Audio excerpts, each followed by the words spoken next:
हो राम।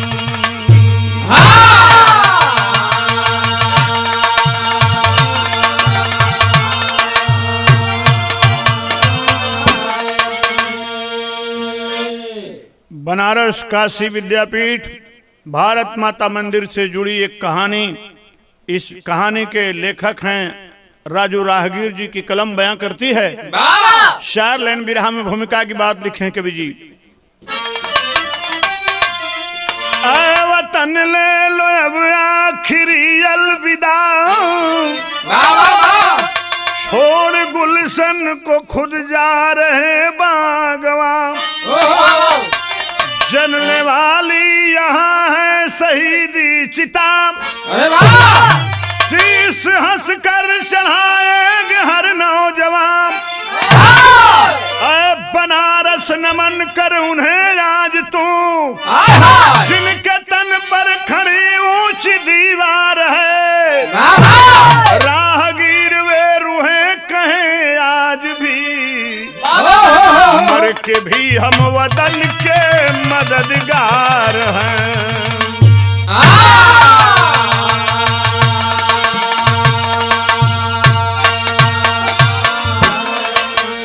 वतन ले लो अब आखिरी अलविदा, छोड़ गुलशन को खुद जा रहे बागवां। जलने वाली यहाँ है शहीदी चिता, शीश हंस कर चढ़ाएंगे हर नौजवान। बनारस नमन कर उन्हें आज तू, जिनके तन पर खड़ी ऊंची दीवार है। राहगीर वे रूहें कहें आज भी, मर के भी हम वतन के मददगार हैं। लेखनी बयां करती है गजल के नमूना लगल लाल। वाह भैया वाह।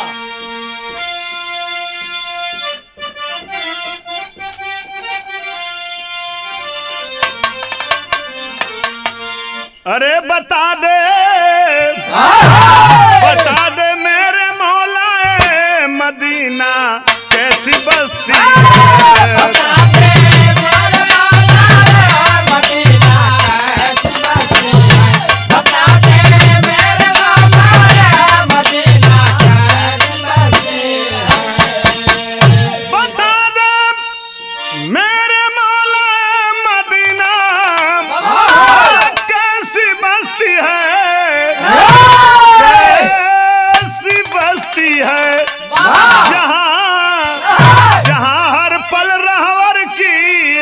खिदमत बरसती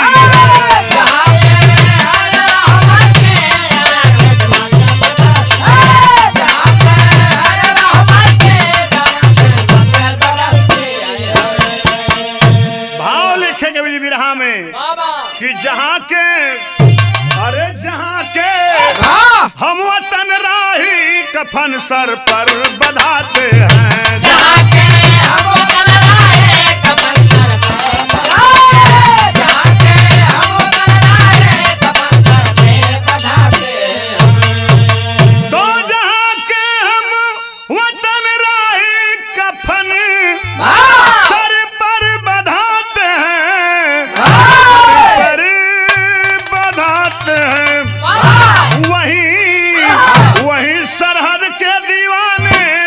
गर्दन कटाते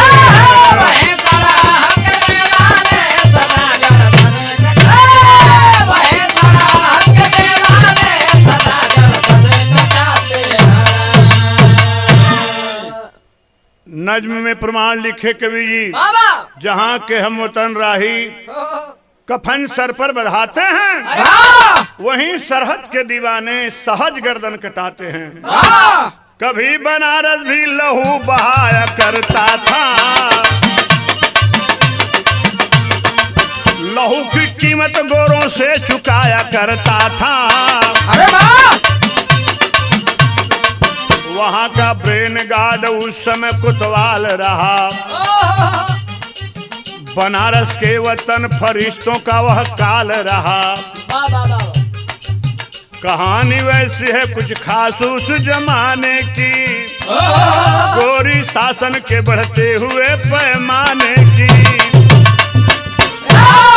आवाज है बाबूजी बनारस की ऐसी ही कहानी। कहानी की शुरुआत नजम में ही आगे बढ़ल मौलू मुन्ना।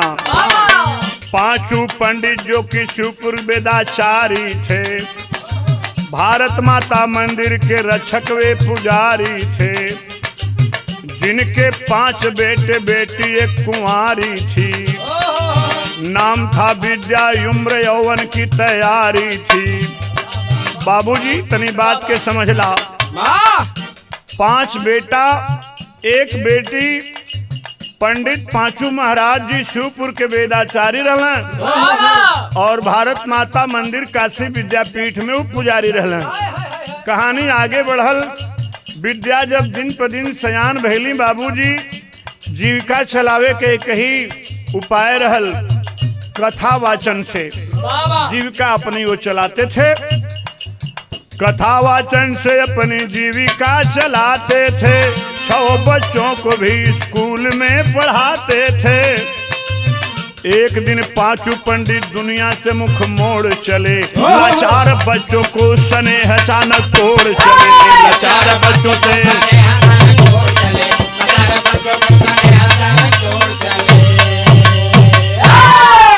एक बेटी और 5 बेटा मतलब 6 बच्चन के अपने स्कूल में पढ़ावें, कथा वाचन करके अपन जीविका चलावें। बाबू एक दिन 5 पंडित दुनिया से नाता तोड़ करके स्वर्ग सिधार गए। लाचार 5 बच्चे अचानक एक बहन के साथ 6 परिवार का भार कंधे से बाबूजी टूट गया। 6 विलाप कर रहे हैं। भाव विदेशिया में लिखल गया, मुन्ना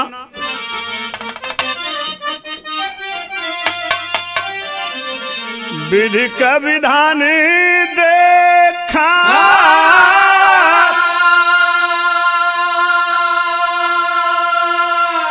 हे बाबू वेदाचारी 5 पंडित, अरे पड़ल बीमारी एक दिन छोड़ल जाना।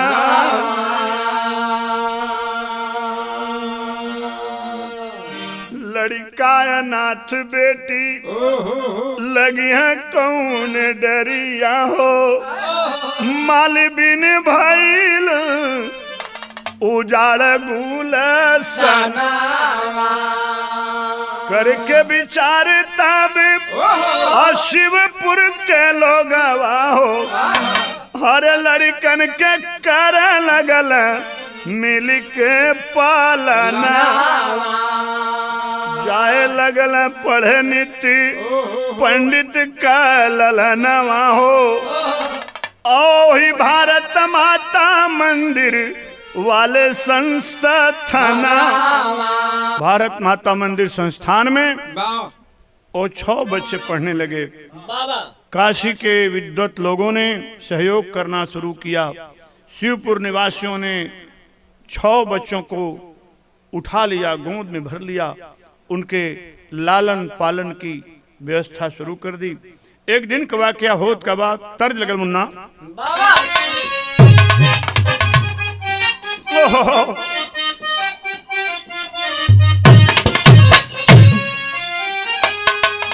सर यह है जो के तारकेश्वर मिश्र राही अपने लेखनी से लिख ले रहे हैं। बड़ी लोगों ने बड़ा चिर परिचित गीत है भोजपुरी की दुनिया में। फेंक देला थारिया, फेंक दिया थारिया, बलम गैला झारिया, पहुँचला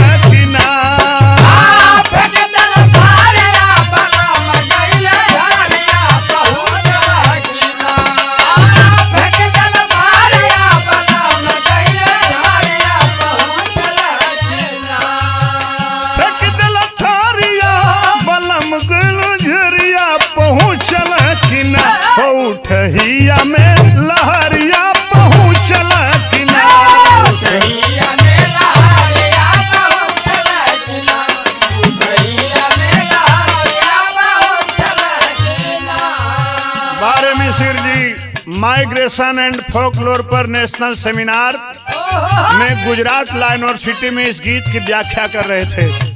गुरुजी के बहुत नमन बात नहीं, हमारे बिरहा की बात सुना बाबूजी। क्रांति वाली भाषावा, क्रांति वाली भाषावा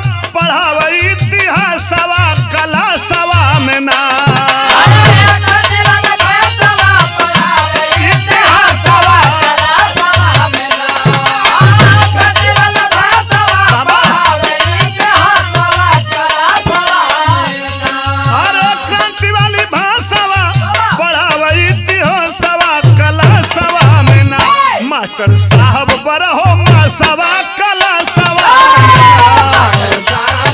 क्रांति की भाषा की पढ़ाई हो रही थी काशी विद्यापीठ में।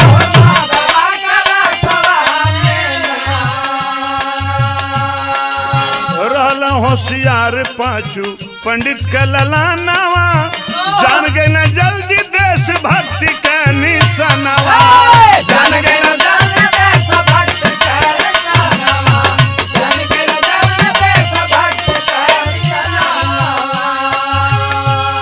अरे घरवा से निकला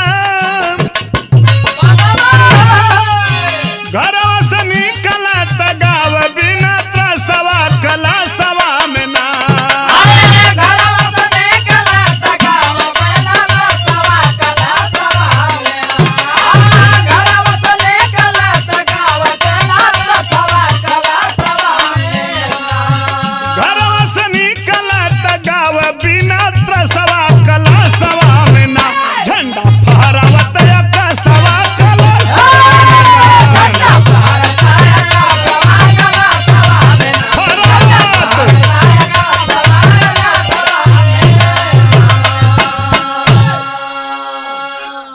पांचों भाई और एक बहन विद्या घर से क्लास करने के लिए जब निकलते थे क्रांति देशभक्ति वीर माता की भावना की बात को गाते हुए निकलते थे। शिवपुर से काशी विद्यापीठ के उस संस्थान में आते थे पढ़ने के लिए। बाबूजी देशभक्ति की भावना इन मासूम बच्चों के जिगर में पहले से ही थी। हुआ क्या, एक लाइन तरज बदल मुन्ना।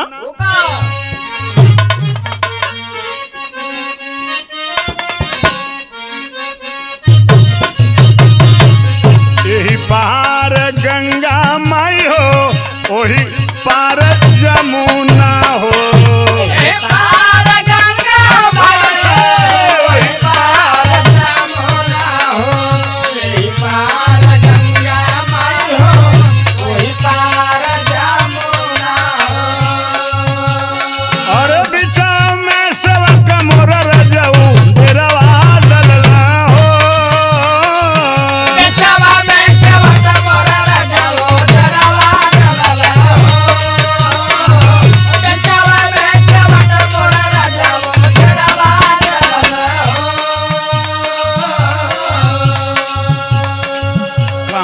प्रमाण लिया गया। काशी को तवाल एक दिन भोर की समाइया काशी को तवाल एक दिन भोर के समाइया हो काशी को तवाल एक दिन भोर के समाइया हो। अरे काशी को तवाल एक दिन भोर की समाइया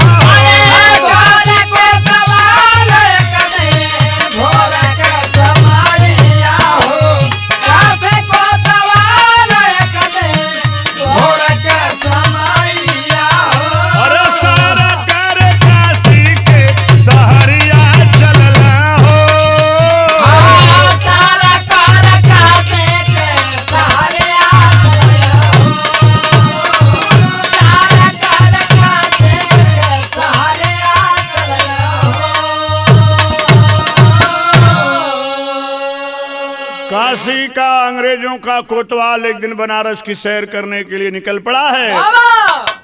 ठीक बेलवा में विद्या संग उबिरा नावा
रहे हो? कौन हो तुम लोग? अरे क्रांति का बिगुल बजाते हुए वो 6 बच्चे चल रहे हैं, 5 भाई और 1 बहन। आगे का प्रमाण लिख गया। क्या पूछ रहा है? क्या? सोरठी में भाव लिखे हैं कवि जी।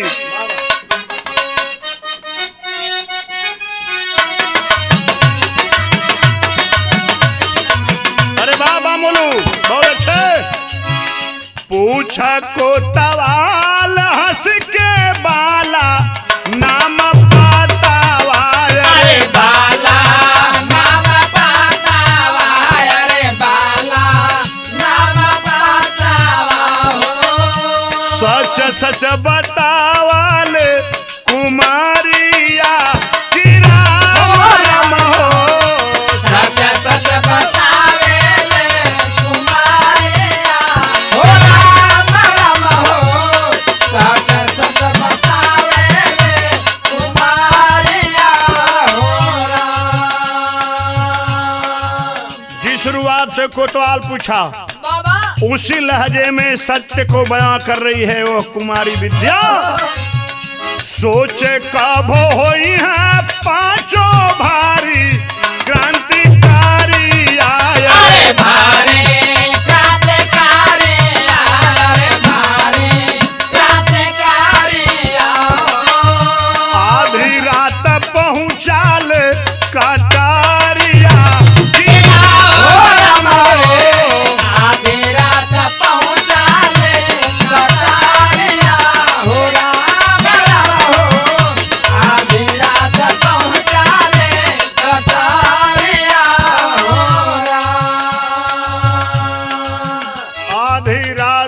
तलवार लेकर के नाम पता पूछ चुका था कोतवाल। सोचा आने वाले दिनों में बड़ी क्रांति को अंजाम देंगे। 5 भाई और 1 बहन। क्यों न इनकी कहानी में समाप्त कर दूं। करता है क्या बाबूजी, तर्ज बदल गए बिरहा में मुन्ना। स्वर्गीय राम जो उस्ताद अपने जवानी के आलम में गावे, कैसे गाँव मुन्ना? अरे गवाना कराए पिया घर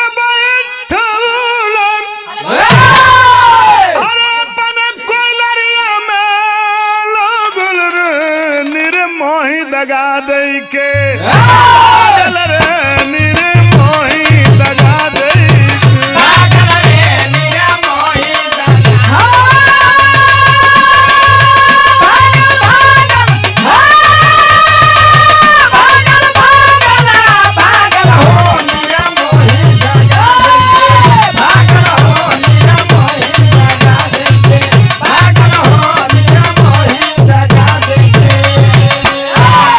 गद्दार कोतवाल किया क्या? भाव लिखे हैं कवि जी कि सोए जहां अरे 5 भाई बहनिया, रतिया के सुख भैला माटी हो निर्मोही गला लिहल, माटी हो निर्मोही गला लिहल, माटी हो निर्मोही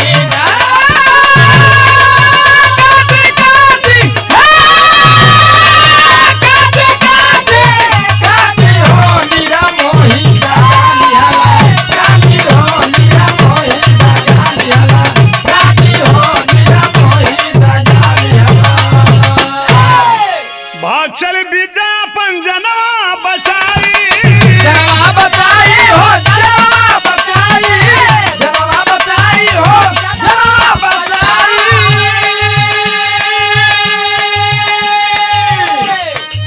रोती हुई दाल मंडी में आई, मंडी में आई हो, मंडी में आई, मंडी में आई हो, मंडी में आई।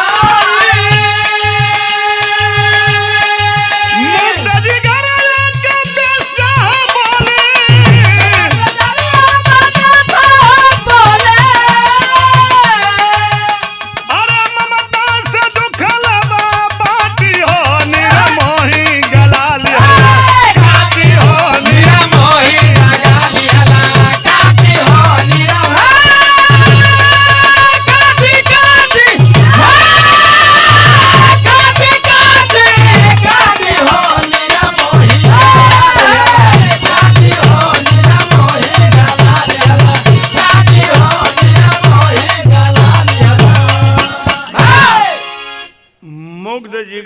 बेश्या है बोली, वाह भाई वाह, ममता से दुख ले बांटी हो, निर्मोही गला लिहले काटी हो। अरे वाह, भागते भागते विद्या जान बचा करके वहां से निकल गई। वाह वाह, बनारस के मशहूर गली दाल मंडी में गई, जहां एक बेश्या उसके रोने धोने की आवाज सुनकर गोद में भर ली। वाह भाई वाह, ममता दिखाना चाह रही है, लेकिन विद्या बतलाती क्या है बाबूजी, देखें प्रमाण।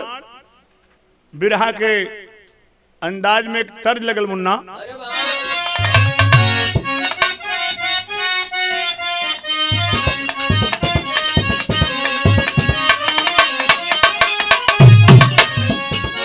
हरे ससुर सरुसल बाती रियावान हो धैली नैहर करा।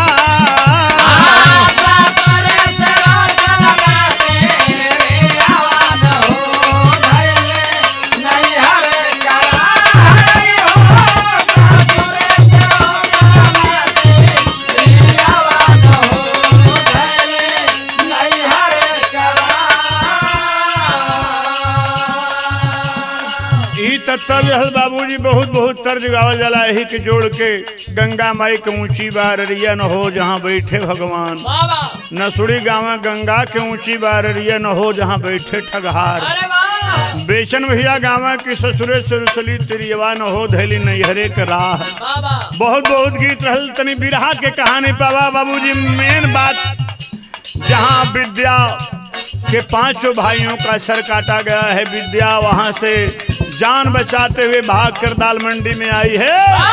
प्रमाण लिखे हैं कवि जी, अरे जहां सर कटाए कुलदी रानावा न हो बहिनी घूम पगला।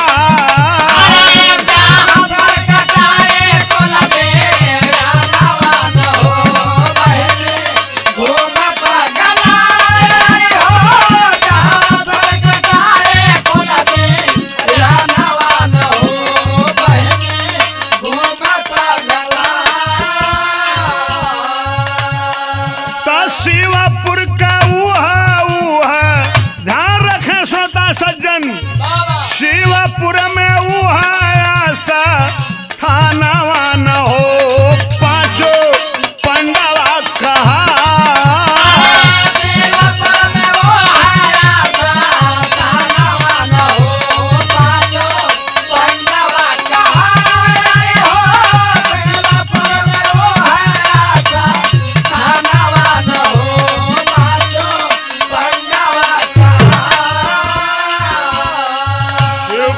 परिसर के इर्द गिर्द में ही वो स्थान पांचों पंडवा के नाम से आज भी जाना जाता है, कायम है। कहानी आगे बढ़ रही है बाबूजी। कुछ दिन बिता के विद्या यहर, कुछ दिन विद्या हवर बेचा संग बिताई, बेचा संग बिताई।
वेश्या के संग दिन बिताने के लिए मजबूर विद्या जब नौ यौवना के साथ बसंत की अंगड़ाइयों में भरपूर उम्र के दहलीज पर आई है, वेश्या का ईमान अब डोल रहा है।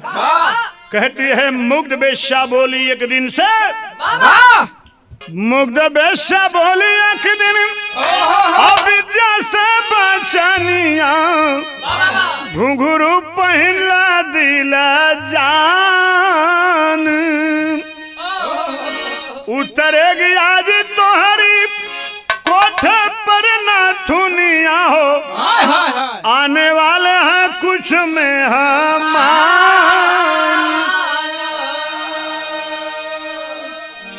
ए लड़की, आज तेरे हुस्न का सौदा करने वाले कुछ मेहमान आने वाले हैं। एक घुंघरू पहन लो। बाबूजी, अभी तक जो माँ का प्यार दे रही थी, अचानक उसके ऐसे व्यवहार में आए परिवर्तन को विद्या तड़ जाती है। तो शैली में कवि जी भाव लिखे हैं।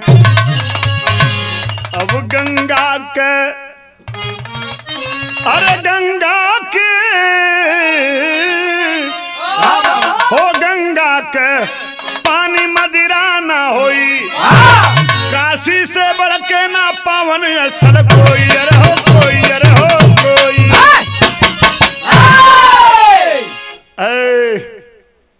काशी बनारस इससे पवित्र स्थान कोई नहीं है। यह गंगा का पानी है, गंगा का पानी ही रहेगा, कभी मदिरा नहीं होगा। आवाज देती है बोली विद्या मगरूर बात है घुंघरू की झनकार यहाँ। मत सोच किया कोई मंदिर है, होता है तन व्यापार यहाँ। ये बेशा बोल रही है, बोली बेशा मगरूर बात है घुंघरू की झनकार यहाँ। मत सोच किया कोई मंदिर है, होता है तन व्यापार यहाँ। लो बांध अभी पग में घुंघरू बदनाम गली बाजार यहाँ। है हुस्न की कीमत कोठे पर दीवानों का संसार यहाँ। इतना सुनकर विद्या आवाज देती है, खबरदार। विद्या बोली फटकार बात, मुझ पर तेरा अधिकार नहीं। अरे कुर्बान गला मैं कर दूंगी, पर हो सकता व्यापार नहीं। नारी हूँ, दुर्गा हूँ, रणचंडी सीता हूँ, सावित्री काली हूँ। अरे अपमान न कर, इस नारी का खप्पर सदियों से खाली है। झपट पड़ती है विद्या उस बेश्या की ओर। मगरूर बेश्या शांत हो जाती है। बाबूजी वाह, बारे हिंद की नारियों की मर्यादा, जहां नारियों की पूजा होती वहां देवता निवास करते हैं। आखिर इस बात को सिद्ध करते हुए विद्या बेश्या को जब फटकार लगाती है, उस समय का प्रमाण लिखल गया। बाबूजी कहना है, एक व्यंगात्मक गीत लगल कि जब कटहर का कोवा, मोलू तोहरे जन्म से 20 साल पहले के गाँव वाले, कि जब कटहर का कोवा तू खैबा हई मोटका मुसरावा।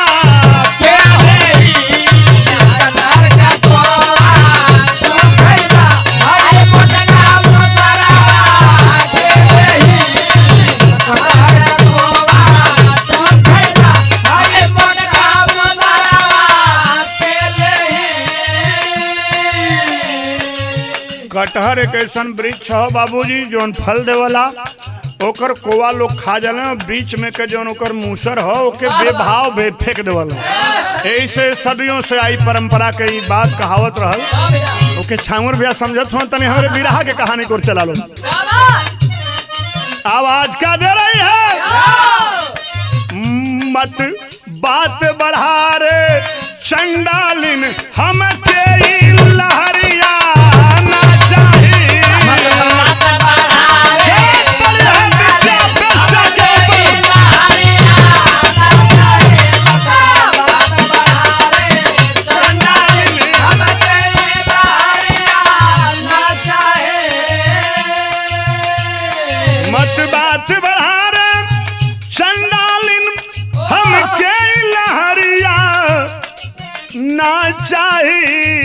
बारे विद्या की स्वामी भक्ति, कोठे की रानी बन तू ही हम के कदरिया ना चाहिए। कोठे की रानी बन तू ही हम के कदरिया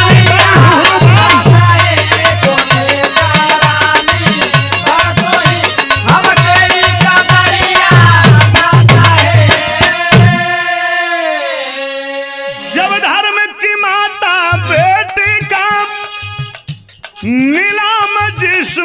करवाएगी। अरे माँ कहकर तुझे पुकारा था, तूने गोंद भी बेटी कहकर लगाया था, लेकिन आज मेरे साथ कौन सा खेल कर रही हो? जब धर्म की माता बेटी का नीलाम जिस्म करवाएगी। ये सामाजिक संदेश है विरहा में, सोशल मैसेज फॉर सोसाइटी। तब काशी की यह मर्यादा तू सोच कहाँ रह जाएगी। अरे इस हर हर महादेव भोलेनाथ पुण्य गंगा माँ सैला की मर्यादा, विश्व में सबसे पवित्र भूमि की मर्यादा को बेस्या तू तार तार कर रही हो। और सुन, चाहती हूँ दामन छोड़ तेरा, चाहती हूँ दामन छोड़ तेरा, रंगीन का बजरिया ना चाहिएगा।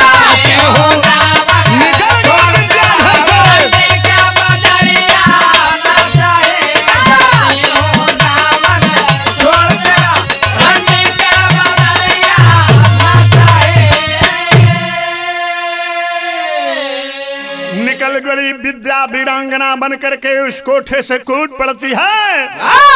तरज बदल गए मुन्ना। कोनो ननदी भौजिया के दिल के बात हो। ननदिया भौजी से कहले बा कि अरे सननान रतियों बुल, हाँ सननान रतिया बोले लागेला बायरिया।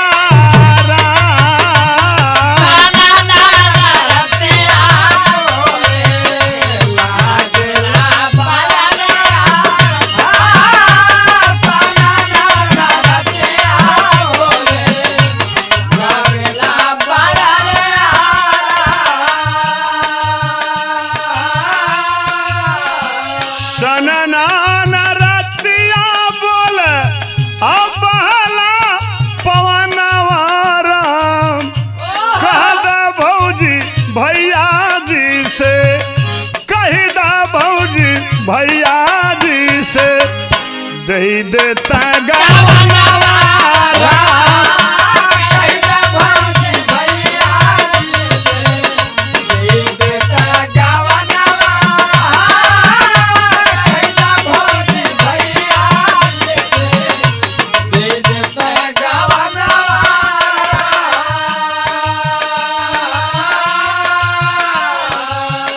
के कहानी में बात लिखल गई बा, विद्या करती है क्या?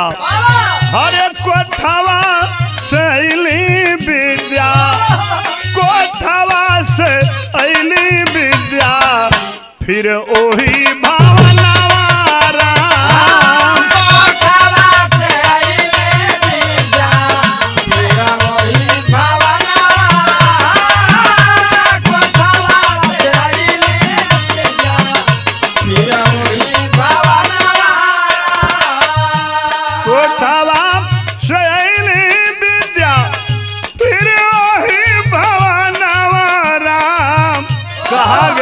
बाबू अरे पांचों भाईयन का जहवा, पांचों भाईयन का जहवा कटल गरा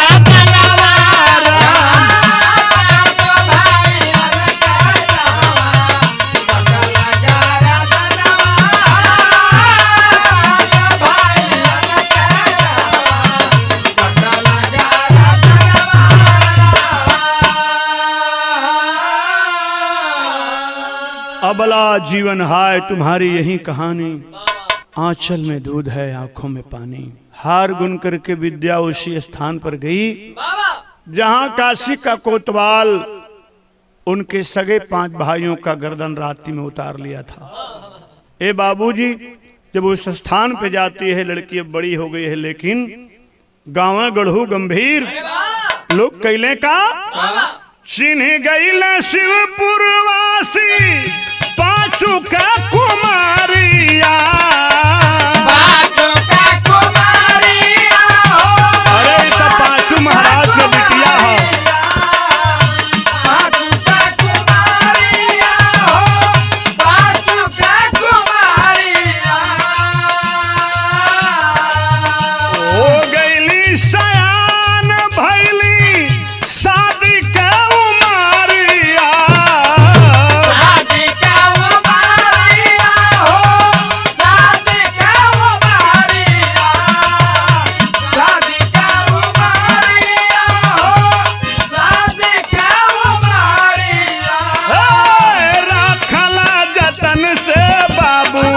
राखला जतन से करे खातिर कन्या दनवा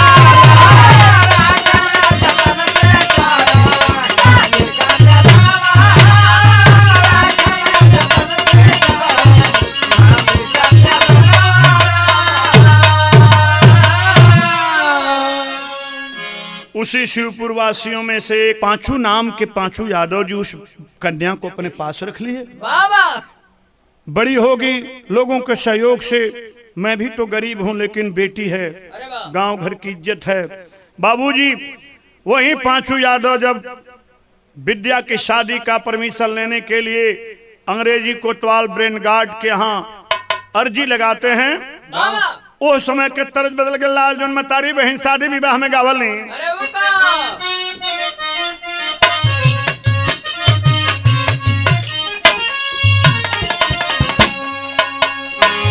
झाझर मारौआ जन छ वही आए बाबा हो। झाझर मारौआ जन छ वही आए बाबा हो। लागी सुरुजुआ के घाम हो। जाजर मारौआ दिन छावै हाय बाबा हो लागे तोरा जाके गाम हो।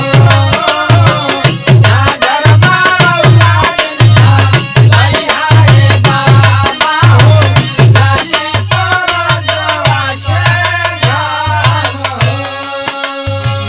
आधे मारौआ हमरे गौआ के लोगावा त आधा में सजाना हमार हो। आधे मारौआ हमरे गौआ का लोगावा हो आधे में सजाना हमार हो। आधे मारौआ हमरे गौआ का लोगावा हो आधे में सजाना हमार हो। ओ ब्रेन गार्ड कोतवाल जबरजी सामने देखता है तो कहता क्या है? पूछ पूछी नाम पता लड़की के ब्रेन गार्ड देहल परमिशन मुस्काए हो। कुछ पूछे नाम पता लड़के का ब्रेन गार्ड पूछ पूछी नाम पता लड़की का ब्रेन गार्ड देहल परमिशन मुस्काए हो। रवा विदाई के ठीक आइली समैया हो। आया खुद लश्कर लेके पापिनी रदैया त डोलिया उठा के जो ही चलल कहारावा हो। डोलिया उठा के जो ही चलल कहारावा हो। गोलिया चलाया बदकार हो।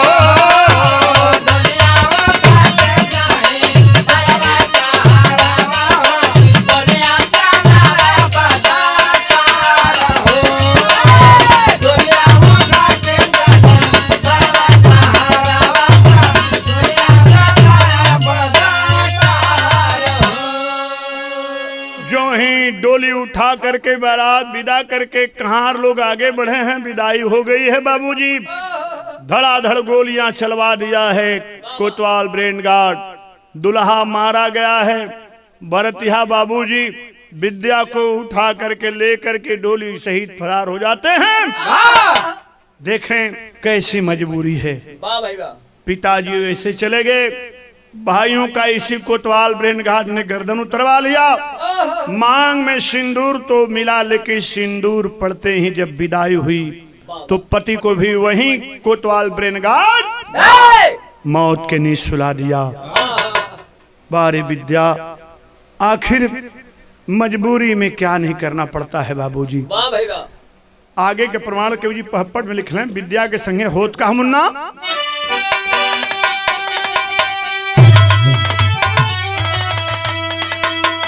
ओ रोवा विद्या, अरे रोवा विद्या, अब मरल आज मर्दानी सर बनारस में करेला पाजी ब्रेन गार्ड मनमानी सर बनारस में।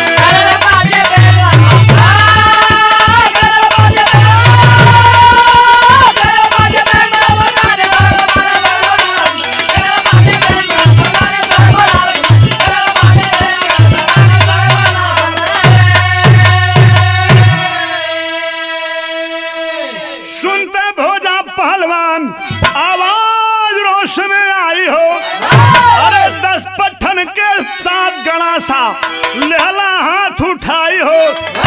ब्रेन गार्ड के रोकना जा सलानी सर बनारस में घेर लिए अंग्रेजों को बिरसानी सर बनारस में। खबरदार मेरे समाज की बहु बेटी की इज्जत है, कमीना। आवाज दे करके भोजा पहलवान बाबूजी गणासा लेकर के 10 पट्ठों के साथ भिड़ गए। पांचों पहलवान पांचों यादव से उनकी मित्रता थी, दोस्ती काम आ रही है। हुआ क्या, बात बात में बात बढ़ गई। अरे नाहर तब गुस्से आई हो, उठा गणासा अरे ब्रेन गार्ड का सर देना लगाई हो। अरे छिड़ल जंग चौराहे पर लसानी सरे बनारस में। अरे कैसे जाई मातृभूमि के पानी सरे बनारस में।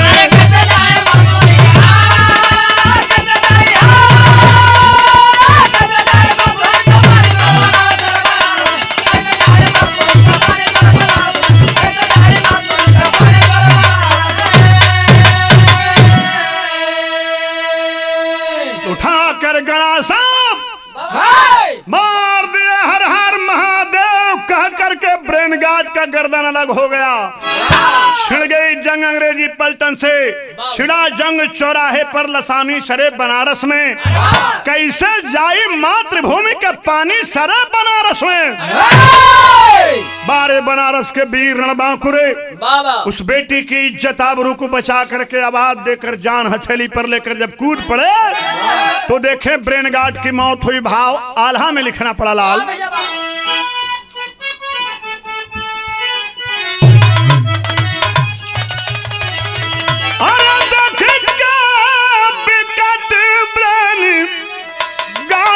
कमौतिया आया अरे रस कर गइल बाबा खाला।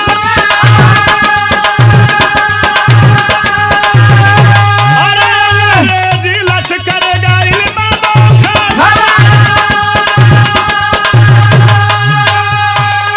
धुआंधार गोलियां चलावे लगला पजिया।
पट्टों के साथ वीर गति पाए हैं। आज वो जगह भोजू वीर के नाम से जानी जाती है, जहां पांचों पंडित के पांचों लाडलों का गर्दन ब्रेन गार्ड कमीना कटवाया, वो पांचों पंडवा स्थान है।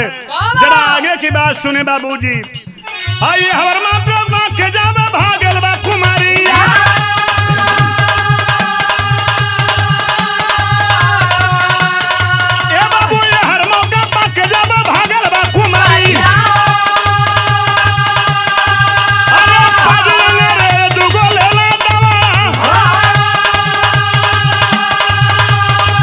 अरे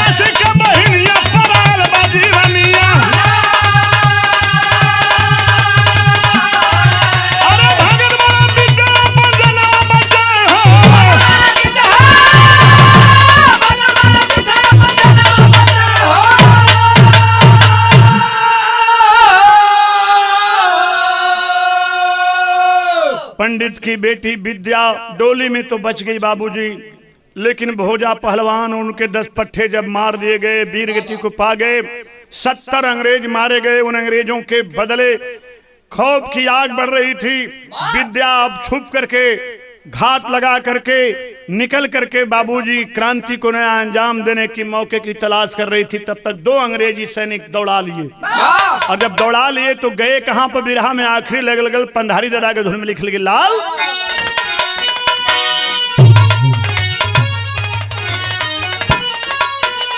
भागते भागते विद्या जाती कहां है? पीछा कैलम और पाज अंग्रेज रागरीब तो घुमा पाजू का कुमरिया काशी की नगरी।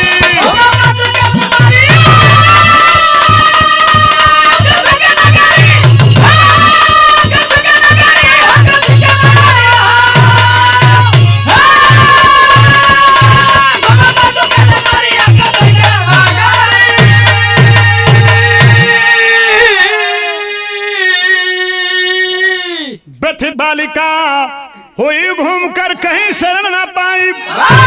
अंत समय भारत माता मंदिर में जा लुकाई। आले गई इज्जत की गठरिया काशी की नगरी। इज्जत की गठरी लेकर के अंग्रेजों के खौफ से बनारस में कहीं भी कुलीन जगहों पे स्थान नहीं पाई। ए बाबू, जितना अंग्रेजन से लड़े वाला लोग रहले हो जमाने में, उतना अंग्रेजन से डरे वाला और उतना अंग्रेजन के चापलूसी करे वाला भी रहले नहीं। कोई मदद के लिए जब खड़ा हुआ तो वहीं भारत माता मंदिर के जो संस्थान का झुरमुट था वहीं छिप करके मंदिर के कोने में लुक गई। इज्जत की गठरी बचा रही है। हुआ क्या? पहुंच के पाजी वहां भी दे ले खंजर तुरंत सुभाई। प्राण त्याग दे तुरंत विद्या हाथ दया न आई।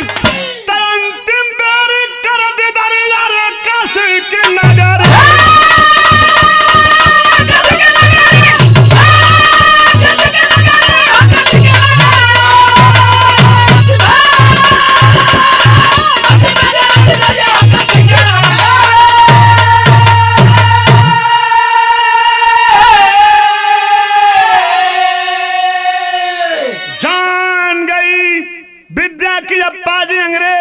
जिस्म का जलालत करेंगे। लेकर खंजर कूद पड़ती है। अंग्रेज सैनिक भी खंजर चला देते हैं। बाबूजी सीने में गोली लगती है और सदा भारत माता की जय बोलकर विद्या आखिरी बार भर निगाह से उस मंदिर को देख लेती है जो छोटा सा मंदिर था। आज बहुत बड़ा भारत माता मंदिर है। भारत माता मंदिर में आखिरी पेशराज के रूप में निरहू सरदार जी का नाम भी दर्ज है। लेकिन अंग्रेजों के जमाने में क्रांति की फुलवारी, क्रांति की बगिया कही जाने वाले वह मंदिर का छोटा सा स्वरूप था। उस छोटे स्वरूप में छुपी विद्या जब शहीद हो जाती है, वीर गति को पा जाती हो, तो लिखना पड़ा कवि को, हुआ लहू बलिदान जहां स्वाभिमान का दीप जला के वहां अमर है आज विद्या विद्या पीठ बसा के ताहोले विद्या का कदर यार काशी की नगर।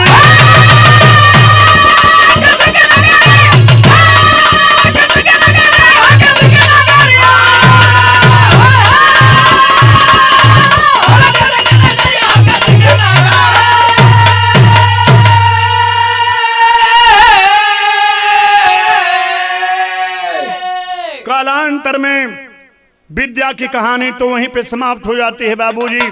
लेकिन उसी भारत माता पर मंदिर के परिसर में देश के विद्वान उन दिनों संघर्षों की बुनियाद पर आवाम की लड़ाई लड़ने वाले लोगों ने काशी विद्यापीठ बनाया, और जो आज महात्मा गांधी काशी विद्यापीठ स्थान है। किंवदंतियों में लोक कथा प्रचलित रही बाबूजी। त्रुटियों के लिए मैं क्षमा चाहता हूँ। खानदान का परिचय, गुरु घराने का परिचय लिखते हैं गुरुदेव। तो गुरु बिहारी गुरु गणेश नंदन राम जियावन श्रेष्ठ धारे गुरु रमधारी विमल ज्ञान दे।